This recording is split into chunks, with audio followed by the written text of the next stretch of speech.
इस वीडियो में मैं आपके साथ शेयर करने वाला हूं 5 amazing incredible women success stories. जब जब आपको तकलीफ हो, जब तक आप खराब फील करें, नेगेटिव फील करें, गिरा हुआ, हारा हुआ, निराश, परेशान महसूस करें, this one video will lift you up like crazy. तो I am super excited. So this may be the last motivational video you will ever need in life.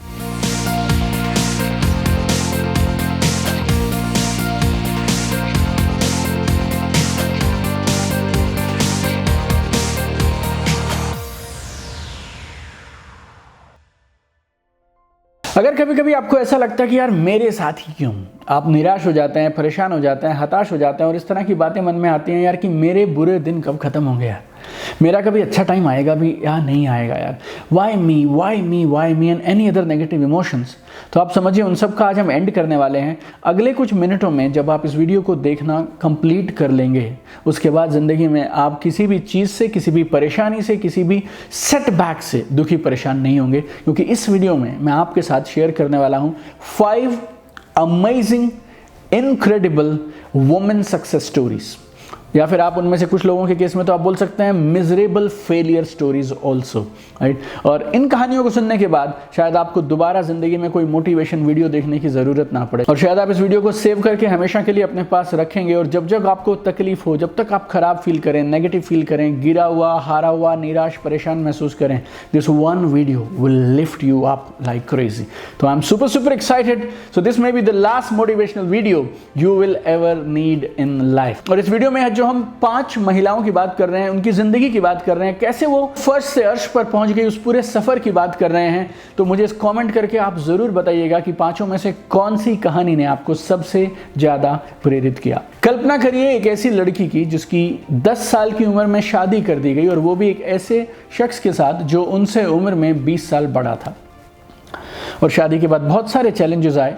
जिस गांव में वो काम करती थी, उस गांव में महिलाएं गाय का गोबर, काऊ डंग इकट्ठा करती थी, और वहाँ की जो लोकल फॉरेस्ट अथॉरिटीज़ थे और लैंडलॉर्ड्स थे उनका शोषण करते थे। उस महिला ने आवाज़ उठाई, प्रोटेस्ट किया और जीत गई। प्रोटेस्ट करने से क्या क्या मिला वो तो अलग, लेकिन प्रोटेस्ट करने के बाद उनका खुद का शोषण होना और उनकी खुद की मुसीबतें और मुश्किलें और बढ़ गई। 20 साल की एज में शी वॉज 9 months प्रेग्नेंट, और हस्बैंड ने बहुत बुरी तरह से पीटा और उन्हें मरने के लिए छोड़ दिया। सेमी कॉन्शियस से हालात में उन्होंने एक लड़की को जन्म दिया जिसका नाम रखा गया ममता। और अब ममता का गुजारा चलाने के लिए, खुद अपना गुजारा चलाने के लिए उनको गलियों में और रेलवे स्टेशन पर भीख मांगनी पड़ी। और क्योंकि ये अकेली महिला थी, इस बात का डर लगता था कि रात को कोई इंसान, कोई आदमी उन्हें परेशान ना करे, तो बहुत रातें उन्होंने कब्रिस्तान में जाके बिताई।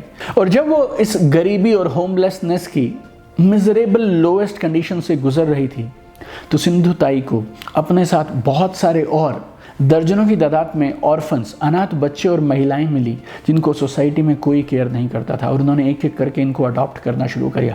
गांव-गांव, शहर वो जाती थी ताकि इन सब के लिए वो खाने का प्रबंध कर सकें। बहुत बार उन्होंने ज़िंदगी में ऐसे दिन देखे जब अगले खाने की, नेक्स्ट मील का अरेंजमेंट उनके पास में नहीं था, बट शी कंटिन्यूड गोइंग। ये अनाथ बच्चे उनकी ज़िंदगी का मिशन बनते चले गए, और उन्होंने अपना पहला आश्रम खोला चिकलधारा में। और जो लोग डोनेशन दिया करते थे उन्होंने उनसे पूछा कि हमें रसीद चाहिए, तो फिर सिंधु ताई ने खोल दिया एक NGO। और आज अगर हम मुड़ के देखें तो उन्होंने जिन बच्चों को गोद लिया था, उन अनाथ बच्चों में से बहुत सारे बच्चे डॉक्टर्स, लॉयर्स और बहुत अच्छी पोजीशन पर पहुंच चुके हैं। उनके अडॉप्टेड बच्चों ने अपने खुद के अनाथालय खोल दिए हैं।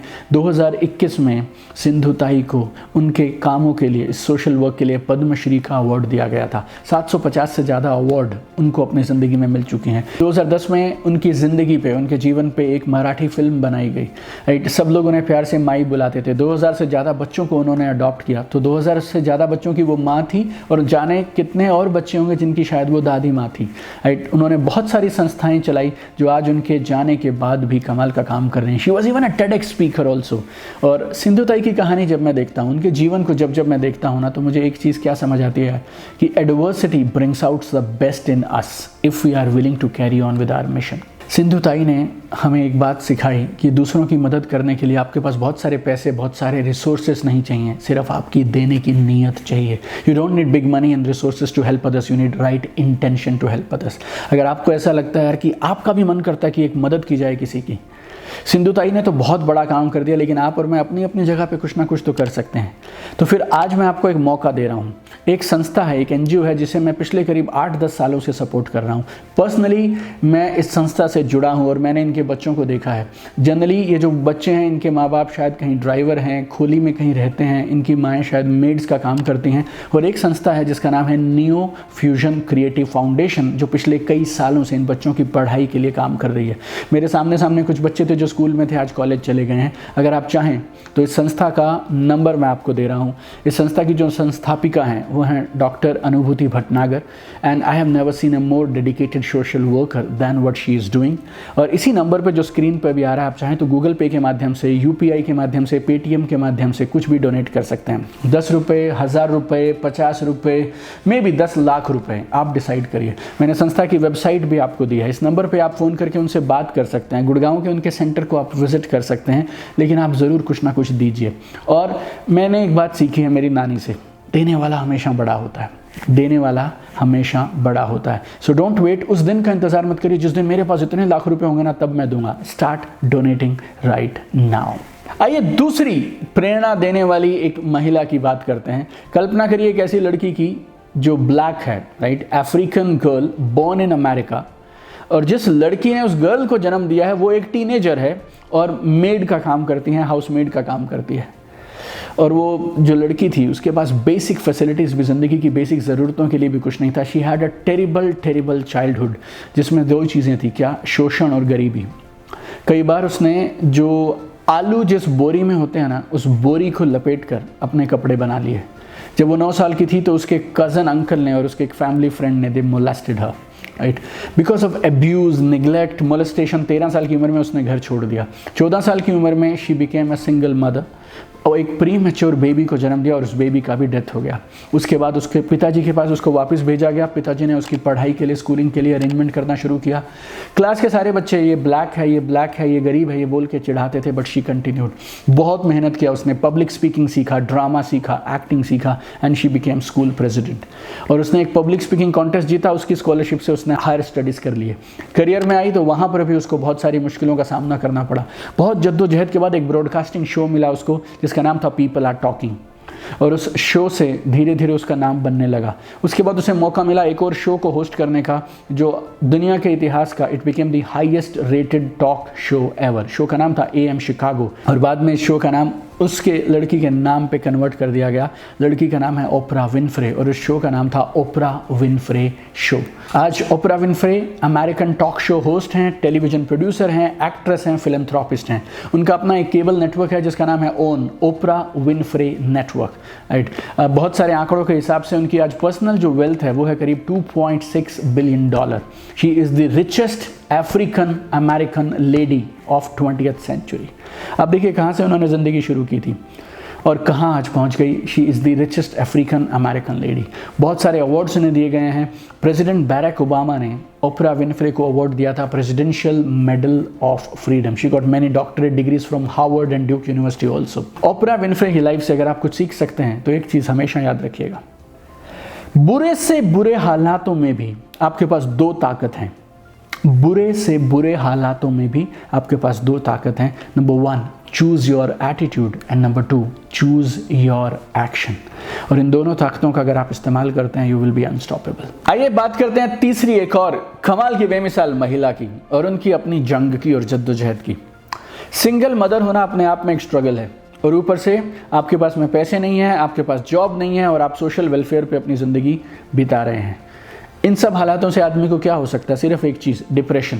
और ये डिप्रेशन इस कदर बढ़ गया कि at one point of time she thought of committing suicide. लेकिन बचपन से एक सपना था उसका और वो सपना उसको हमेशा आगे बढ़ने के लिए प्रेरित करता था। That is she wanted to be an author. वो किताब लिखना चाहती थी और इन सब हालातों में उन्होंने किताब लिखना शुरू किया। कभी वो लिखती थी पेपर्स के ढेर पे, कागज़ों के ढेर पे, कभी कभी कैफ़ेस में अपनी छोटी बच्ची के साथ, राइट, वो लिखती थी एक ओल्ड टाइपराइटर पे। 1995 में 1995 में उन्होंने अपना पहला किताब कंप्लीट कर दिया। 12 पब्लिशर्स को भेजा, 12 के 12 ने रिजेक्ट कर दिया। 1 साल तक किसी पब्लिशर का यस नहीं आया। उल्टा पब्लिशर्स ने क्या बोला, अगर आप बच्चों की किताबें लिखेंगी तो आप ज़िंदगी में कभी पैसे नहीं बना पाएंगी। कोई और लोगों ने उन्हें ये कहा कि boys don't like to read books written by female authors, right, जो लड़के हैं वो एक महिला ऑथर की, महिला लेखक की किताबें पढ़ना पसंद नहीं करते हैं। 1 साल की इस जद्दोजहद के बाद में ब्लूम्सबेरी एक पब्लिशर हैं, उन्होंने एग्री किया कि चलिए हम आपकी किताब छापते हैं, और 500 किताबें छापी गई। किताब का नाम था Harry Potter and the Philosopher's Stone. 1999 तक उस किताब को बहुत सारे अवार्ड मिले, 3 लाख से ज़्यादा कॉपीज अकेले यूके में बिक गई। और आज अगर हम बात करें तो उनकी किताबें 500 बिलियन नंबर क्रॉस कर चुकी हैं, लाइक 500 मिलियन से ज़्यादा किताबें बिक चुकी हैं। और उन्होंने जो सीरीज़ लिखी है हैरी पॉटर सीरीज़, आज इस पूरी दुनिया के इतिहास में सबसे ज़्यादा बिकने वाली बुक सीरीज़ है। उसके बाद वार्नर ब्रदर्स ने 1998 में फिल्म्स के राइट ले लिए कि हैरी पॉटर्स की बुक्स पे मूवीज़ बनाई जाएं, और पहली Harry Potter movie made $1 billion and they से रेस्ट इज़ हिस्ट्री। उसके बाद सब इतिहास है। 2004 में फोर्ब्स ने जेके रोलिंग के बारे में कहा she is the first $1 billion author. 2017 और 2019 में एक बार फिर से फोर्ब्स ने उनके बारे में कहा she is world's highest paid author. 2022 में आंकड़ों के हिसाब से her net worth is around $1.1 billion. J K Rowling की कहानी हमें एक चीज़ साफ साफ सिखाती है, failure is not final till the time you stop trying. अगर आपको विश्वास है जो भी आप करते हैं वो सही है, तो फिर कितनी भी मुश्किलें आएँ, कितने भी सेटबैक आएँ, लगे रहिए, चलते चले जाइए। दुनिया बाद में आप पे भरोसा करेगी। The game is do you believe in your self. दुनिया आप पे बाद में भरोसा करेगी, लेकिन क्या आज आप खुद पे भरोसा करते हैं? That is very important. ये चौथी कहानी एकदम अलग है। ये कहानी एक छोटी सी स्कूल की लड़की की जो बहुत जिज्ञासु है। आसमान को देखती है तो देखती रहती है, तारों को देखना शुरू करती है तो रात भर देख सकती है। जब गर्मी के महीनों में पूरा परिवार छत पर आकर सोता था तो कई बार वो पूरी रात सिर्फ तारों को टिमटिमाते हुए देखती रहती थी। एयरप्लेन्स में उसका इतना इंटरेस्ट था कि जैसे ही ऊपर से जहाज़ के जाने की आवाज़ आती थी तो खटाक से छत पे चली जाती थी और उस जहाज़ को देखना शुरू कर देती थी।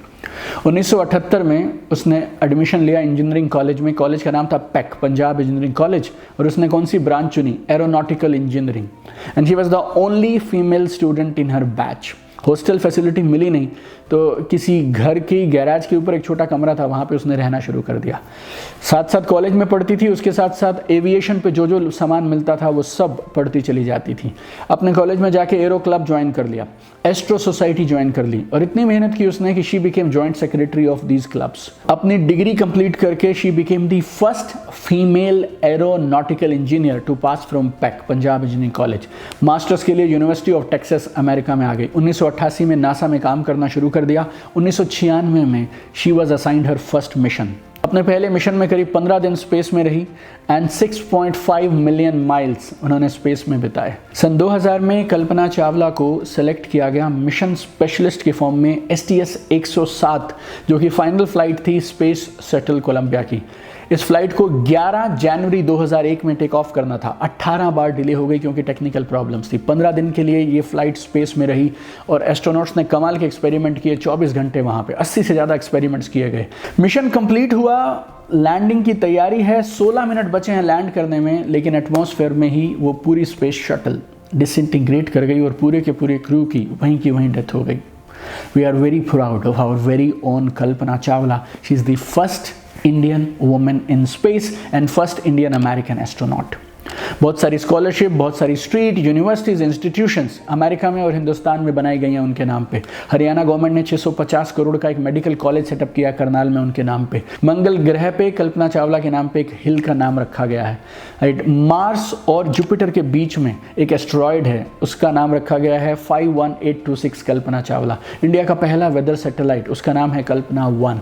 जो चीज़ें याद रखना मेरे दोस्त, पैशन काफ़ी नहीं है, आपको अपने पैशन को जद्दोजहद के साथ, निष्ठा के साथ परस्यू करना पड़ता है। अपने कॉलेज में उसने डिग्री तो की, लेकिन इसके साथ साथ क्योंकि उसका पैशन था एरो साइंसेस, उसने बहुत कुछ स्टडी किया और एक्स्ट्रा चीज़ें सीखी अपने पैशन को परस्यू करने के लिए। तो जिस भी फील्ड में आगे जाना चाहते हो, अपना 100% नहीं, 110, 200 और मे बी 1000% दीजिए। और दूसरा, मौत की कभी चिंता मत करिएगा, डेथ की कभी चिंता मत करिएगा। चिंता करनी है तो ये चिंता करिए कि जितना समय भगवान ने आपको इस धरती पे दिया है उसमें आप क्या कर रहे हैं। And last and fifth very powerful women success story एक ऐसी लड़की की स्टोरी है जिसने चेन्नई में अपना हाई स्कूल पूरा किया, यूनिवर्सिटी ऑफ मद्रास से उसने ग्रेजुएशन किया, पढ़ाई में अच्छी थी इसलिए IIM कैलकाटा से, Indian institute of management Calcutta से उसने अपना पोस्ट ग्रेजुएशन कर लिया। फिर अमेरिका गई, वहाँ पे पढ़ाई शुरू की, वापस इंडिया लौटी, जॉनसन एंड जॉनसन में काम करना शुरू किया। बोस्टन कंसल्टिंग ग्रुप एक बहुत नामी संस्था है, उसके साथ 6 साल तक फिर से काम किया। काम में इतनी कमाल की प्रोग्रेस की उन्होंने that she became vice president for Motorola and then 1994 में पेप्सिको कंपनी में she became vice president of corporate strategy and growth. 2001 में बन गई कंपनी की प्रेसिडेंट और chief financial officer. Hard work, vision, strategic alignment, business experience इतना कमाल का था कि अगले ही साल उन्हें बना दिया गया CEO and she also became chairman of the board. हम बात कर रहे हैं इंदिरा नूई के बारे में। पेप्सिको के 42 साल की एग्जिस्टेंस में she is the 5th chairman and CEO। अगर हम इंदिरा नूई की बात करें तो पेप्सिको के इतिहास में she was the first woman to lead this company and Fortune 500 में she was one of the only 11 CEOs। Among 500 company में से सिर्फ 11 कंपनीज ऐसी थी जिसमें फीमेल CEOs थी और हमारी Indira Nooyi was one of them. 2006 में जब इंदिरा नूई ने पेप्सिको की कमान संभाली तो टर्नओवर वाज $35 बिलियन। 2017 में पहुंच गया $63.5 बिलियन। 2018 में she step down as CEO। 2019 तक she continue to stay as company chairman. आज वो अमेजॉन और इंटरनेशनल क्रिकेट काउंसिल बोर्ड इन दोनों की डायरेक्टर हैं। 2021 के आंकड़ों के हिसाब से उनकी नेटवर्थ है $290 मिलियन और रेगुलरली दुनिया की 100 सबसे इन्फ्लुएंशियल और पावरफुल वुमेन में उनका नाम, उनकी रैंकिंग आती थी। 2014 में वर्ल्ड की सबसे पावरफुल वुमेन में 13 नंबर पे वो रहीं। 2009-2010 में फॉर्च्यून मैगजीन ने उन्हें बोला most powerful women in business. 2007 में उन्हें पद्म भूषण का सम्मान दिया गया था। CEO वर्ल्ड मैगजीन के हिसाब से Nooyi was one of the best CEOs in the world. इस बात को समझिएगा, corporate world is dominated by main और उस मेन डोमिनेटेड वर्ल्ड में एक लीडिंग कंपनी की CEO होना इस बात का प्रमाण है कि दुनिया में असंभव कुछ भी नहीं है। रूल बहुत सिंपल है, dream big, start small, act now. Dream big, start small, act now. चाहे जॉब हो चाहे बिजनेस हो, टॉप पे जाने के लिए निष्ठा चाहिए, कड़ी मेहनत चाहिए और लगातार काम करने का जज्बा चाहिए। और अगर आप में ये है then you are unstoppable. I have one dream my friends, I want to see you at the top. तो आप जहां भी हैं अपना 110% दीजिए, कमाल करते रहिए। आइए मिलकर इस दुनिया को और बेहतर बनाते हैं। Love you guys, keep shining.